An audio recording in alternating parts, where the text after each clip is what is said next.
Randy had a hard time learning. Her bicycle behaved as though it had a life of its own, doing everything to be rid of her. It bucked like a bronco, veered captiously in all the wrong directions, flung itself at trees and walls, and fell on its side in repeated swoons. Randy fell with it every time.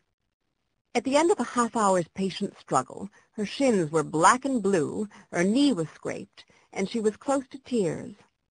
Rush, swooping expertly by, saw her fall for the 17th time and took pity on her.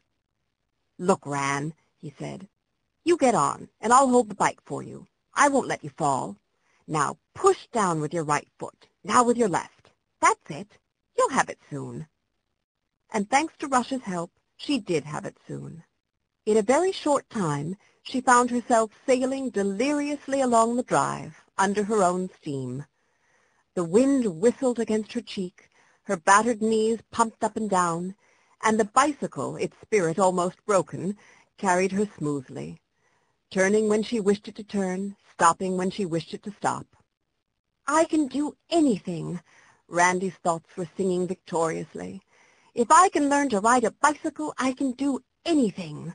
Learn to fly an airplane, or dance like Baranova, or draw like Botticelli." Drunk with success, she tried riding without hands the way Rush did, and immediately fell off.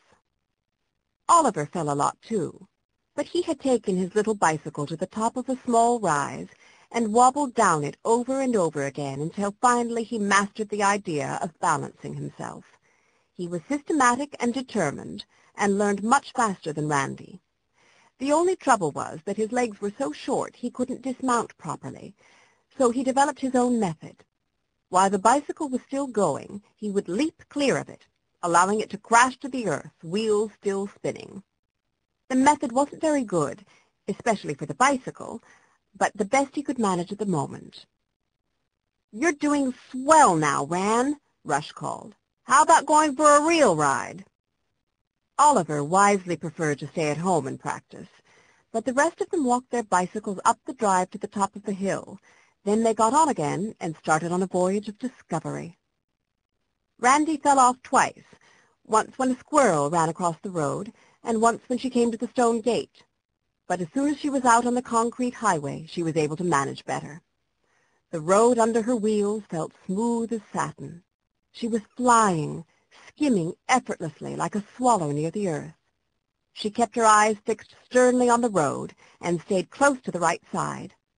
Mona and Rush grew small in the distance ahead of her. "Hey, wait for me!" called Randy. But the words were blown away from her. Half elated, half afraid, she spun along the highway by herself. She didn't dare look at the cars that passed her. Whisht, whisht, they went in a speedy gasp, leaving a wake of wind behind them.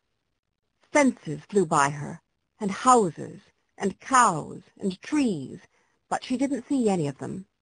The road, the bicycle, the wind were drawing her along faster and faster.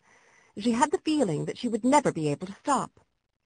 Ahead of her, Mona and Rush swerved to the right, and after a little while, when Randy got there, she swerved too. And then her heart seemed to freeze in her chest, hard and cold as a snowball. The long main street of Carthage sloped steeply away below her. She saw the houses and stores on each side, and the people and the cars, and the steeple on the church at the foot of the hill. Where, oh where, were Rush and Mona? "Save me," prayed Randy as the bicycle gathered speed.